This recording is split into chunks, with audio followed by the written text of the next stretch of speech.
I love how you just can just turn it on, dude. You're just like, ding, the Schmo. I'm like, God dang, you got an alter ego.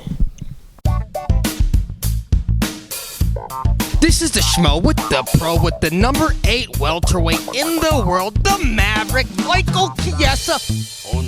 Oh no, he's got his yellow shades ready. What's up, Schmo? It's good to see you, brother. It's good to see you too. You got a little cabin fever yet over here on the island, Abu Dhabi? Yeah, it's getting a little tense around here. I'm tired of going to the same restaurants, seeing the same people. I want to mix it up, but I saw a new face today. My man Schmo's here. Yeah, speaking of mixing it up, you saw a different face yesterday. The Schmo saw the stare down. It finally happened with Khamzat Chimaev. What was that all about? Well, I'll say this. He's a super nice guy, and the face-off was funny. I kind of set that one up myself. He came walking out, and I was like, he was sitting at his table. I'd already talked to him, and DC comes walking out. I go, hey, Khamzat, there's your next fight. And then DC's like, oh, no, wait. You guys are the same weight class. Why don't you guys fight? And so we stood up and we did a little proper face-off. Super nice guy. I could see it happening down the road for sure. But let's get a number next to his name first. Yeah, but then DC and Khamzat engage in a little grappling. Who got the best of who? Set the record straight. I think it was pretty even, but DC, this is an Olympian. This is the former team captain, so I think if DC wanted to turn it on, he could. And plus, it's a double champ as well, so at heavyweight and light heavyweight. He might have a couple of LBSs on Khamzat, or kilograms, as other people would say. But yeah, just quite a few. Yeah, just a couple. Yeah, but you see yourself fighting this guy Chimaev down the line, maybe a title contender, wouldn't you say? I think it'll be a number 1 contender fight down the road. Styles make fights, and that's a fight that that there's no way it's not exciting. So we'll see what happens. I think he's going to fight Magny. I think they're working on something for me in January, and then we'll see what happens down the line. Yeah, let's talk about that. Working on something for you in January. Obviously, this is a business. You got a number 8 next to your name. Number 5 is a Wonder Boy. Number 6 is a Woodley. Then we're talking about the Damian Maias. Are you looking to fight someone? You don't have to tell right here. I know there's some business behind it, but are you likely to fight someone who's ranked ahead of you or slightly behind you? It'll be ahead of me. I'm definitely going. 9 years in the UFC. I've been around a long time.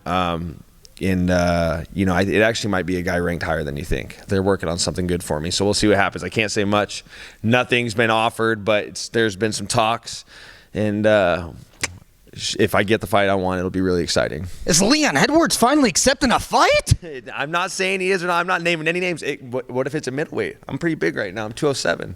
Interesting. You're switching up on this, Schmo. Now talk to me for a second. You're at the desk, man, the broadcast desk. We got a big fight. We saw the stare downs yesterday with Ortega, Zombie. We saw the weigh-ins.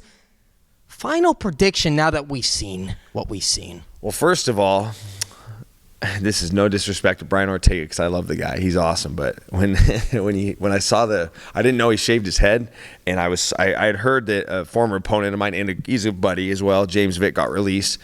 When he's going to test free agency, he's going to do good things. Hell of a fighter. But I saw the Ortega weigh-in picture with his mask on, and I was like, what the fuck, is that James Vick? Kind of looked like him, but all respect to him and both guys. But I think it's going to be an exciting fight. It's really hard to pick. It's striker versus grappler, but they both of them have they offset each other in skill sets, like where they're both proficient in striking and grappling. But Zombie's going to have a little bit of the edge in the striking. Obviously, Ortega's going to have a little bit of the edge in the grappling. So it's going to be more. It's not as much of a striker versus grappler fight as people think because they're both so proficient in both areas. So I expect nothing but excitement. It's going to be a lot of fun. Should be a good fight. But no prediction out of you. Yeah, I predict the fans will be excited. I did my predictions last night. Fair play. And on the note of James Vick, hell of a fighter. He's just been fighting straight killers recently. He's going to be doing big things in the sport of mixed martial arts. Yeah, there's a lot of good options for him out there. Bellator 1FC, PFL is going to have another tournament, I think 2021. Free agency, it's not bad. I know my career will be UFC from the start to the finish. But, if you're a guy that gets released, test a free agent, see what else is out there. There's a lot of other promotions, and, I'm sure it'll land somewhere just fine. Yeah, things move kind of quickly here in MMA because the beginning of the pandemic, we're talking about you fighting Gilbert Burns. Now he's the number 1 guy fighting Usman. Yeah. you never know what happens. Yeah, man. It was a good wait for him to jump on it. You know what I mean? And what kind of held me back is I had surgery in July, and it was supposed to be done in March, like late March, early April.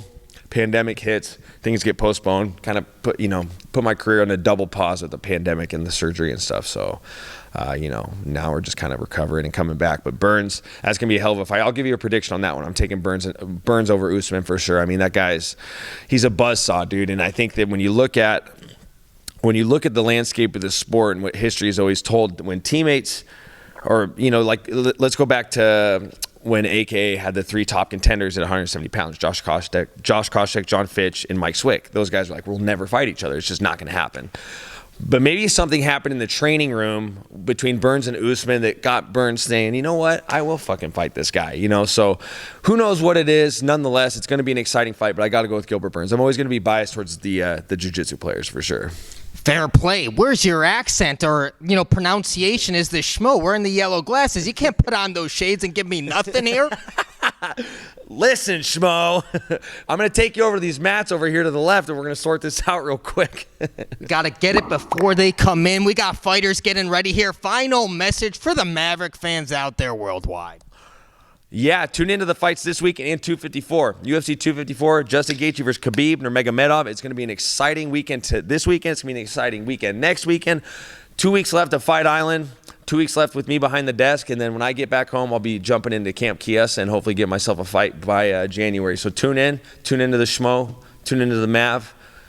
That's all I got. We'll see you on the mats and the jet skis. He's the pro, I'm the Schmo. Fight Island, we're out.